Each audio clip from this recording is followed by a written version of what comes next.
Yes, myself Zan. Today we are going to learn about autocorrelation function of a system response. Consider x of t be a Whiteson stationary random process.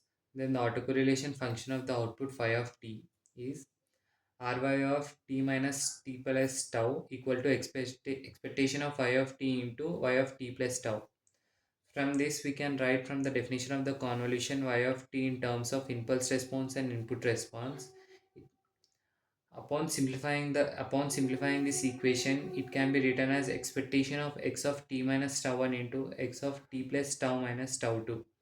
As we know, this part is the autocorrelation function of the input response, and thus it can be written as double integral minus infinity to infinity r of rxs of tau plus tau 1 minus tau 2 into h of tau 1 into h of tau 2 into d tau 1 into d tau 2.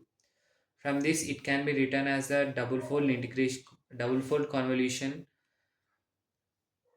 of r of y of tau into r of x tau convolution h of tau convolution h of minus tau. From this equation, it can be observed that the autocorrelation function of output y of t is independent on absolute time t. 1. And now the cross correlation function of the system response. For this, consider two random processes x of t and y of t. Let x of t be the input response and y of t be the output response. For the cross correlation, consider r of x of y t minus tau t plus tau. It can be written in form the expectation of x of t into x, y of t plus tau.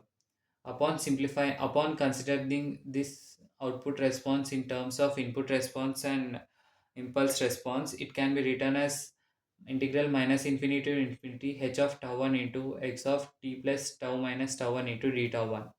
Upon simplifying this equation, we get expectation of x of t into x of t plus tau minus tau 1 into h of tau 2 in h of tau 1 into d tau 1.